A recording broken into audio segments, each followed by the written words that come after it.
We're entering a waiting for Sputnik moment. Systems don't change by themselves. Consensus doesn't make for change. People forget that systems are resistant to change. Prior to Pearl Harbor, a lot of noise about Japan, a lot of people who didn't want to get into another war, particularly a European war. Pearl Harbor changed that. Get into the war. 2008 financial crisis. Housing is solid, we were told. Nobody lost money owning a house, paraphrasing Alan Greenspan. After 2008, massive change. I think we're in this moment now for AI in education. Everybody's talking about it. No one knows what to do. We're waiting for Sputnik. We're waiting for that moment when the satellite, 30 inches across, going around the world, everyone looking up and saying, what does this mean? All systems have to be shocked in order to implement change. Consensus will do nothing. Now, Greg, you say that it's easy to see that looking back 80 years after Pearl Harbor, we can see all the dominoes line up. But at the time, there's a lot of noise, not a lot of signal. No problem. I have absolutely no problem agreeing to that. I'm not arguing the history. I'm arguing that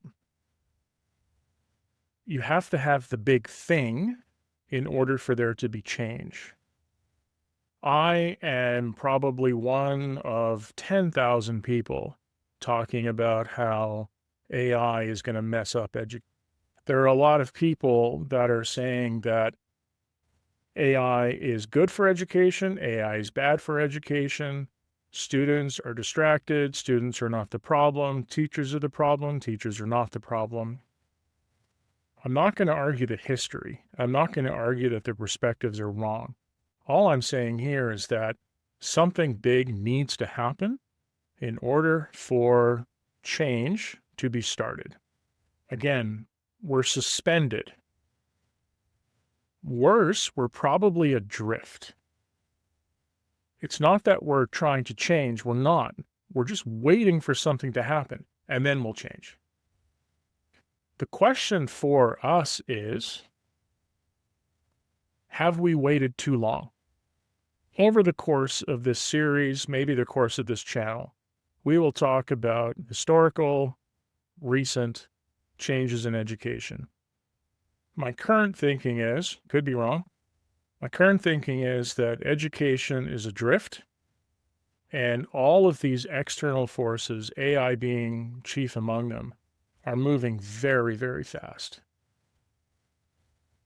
And policymakers, teacher unions, teachers, parents, students, tutors, and teachers are all trying to make sense of this.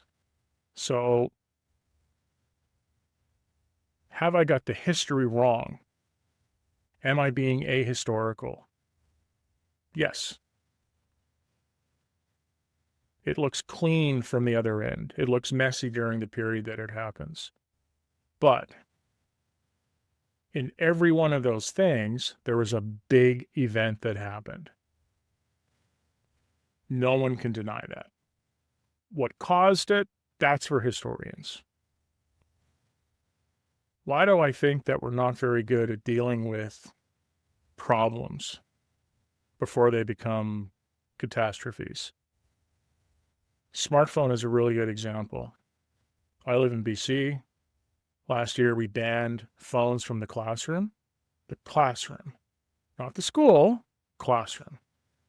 The iPhone, realistically, 2010, 2012, that was the iPhone 4, iPhone 5. Those of us with gray hairs will remember that. The younger generation probably won't. Phones became cheap enough for people to have. $500 for an iPhone 5. Around the same time, Facebook went mobile. Algorithms got really good at capturing attention. So if we use 2010, be generous, 2012 as a baseline. It took 12 years to get the phones out of the classroom. Not out of the schools. They can still check them at the break. Some schools might differ. We still allow laptops in the class. We still allow tablets in the class. So we got rid of the phones, but we still have the tablets. So effectively, the shape of the phone changed. I have all the same functions on my computer that I have on my phone. That took 12 years. There was a lot of pushback by parents on getting rid of phones in the class. AI has been around for, realistically, it's been around for 3 years. We're already on GPT 5.1 as of this recording. Where will it be in 7 years? Do we think that schools can survive GPT 12? I'm not sure. The second way in which we are adrift is through grade inflation. Grades in this province, BC, has gone up 7% in the last 20 years. We got rid of the provincial exams. We made the teachers the sole arbiter of the grade. The way we approach classrooms also changed. Less history, less knowledge transfer, a more student-focused approach, a more equity approach to education. The cost of this has been that students, broadly speaking, don't really know much. Their education focuses on how they interpret something, a text, historical legacy, probably a real issue in the social sciences, probably less of an issue in the sciences. Anecdotally, my own students, grade 10, English class, don't know Hitler, don't know Da Vinci, don't know Rembrandt. Heard of Michael Jordan, don't know Bill Clinton, don't know Mark Carney. Very difficult to have a conversation on anything related to a textbook if you don't have these cultural touchstones, and we don't. So where are we now? It's not so much the phones, it's the distraction.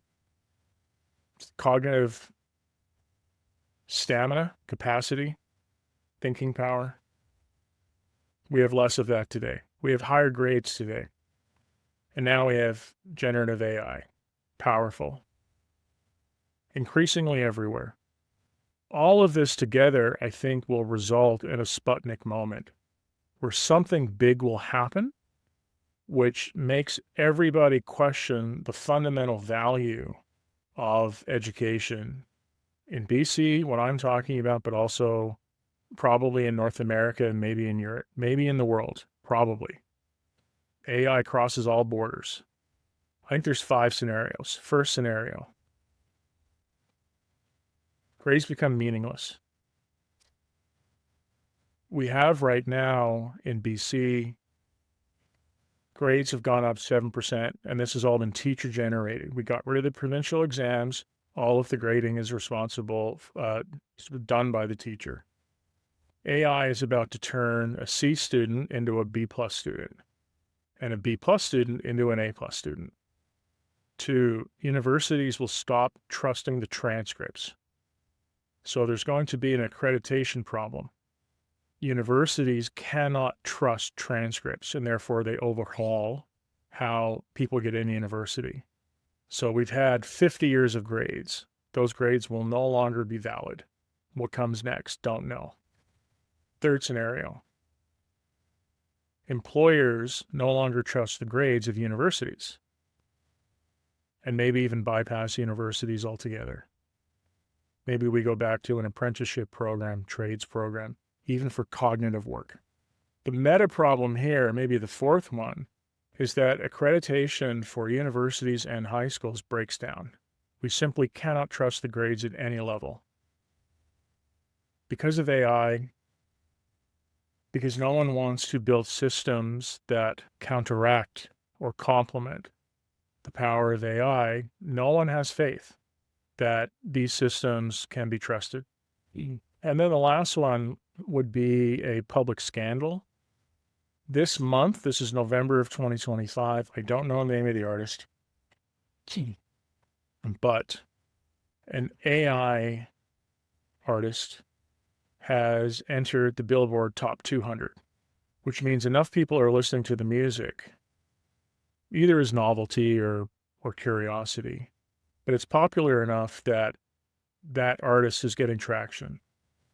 There may come a time when we see AI actors and we like them and we don't care that they're not real. What happens in education when an AI student writes a thesis which gets published and advances human knowledge? Don't know. Terrifying for PhD students. Why put in the work? Just now. Sky may be quiet, but it's not empty. There are signals here. I might be one of them. There are others who are more eloquent, louder. I think there's a Sputnik moment that's about to happen. If I had to guess, my money's on the grades. 7% in the last 20 years. No AI. I think if we don't start to react to the assignments being submitted, and I have seen these, I think everybody moves into the high 80s. If you want to know more of my thinking, you can follow me on Substack, or in the bottom here, you can subscribe to this channel. Thank you.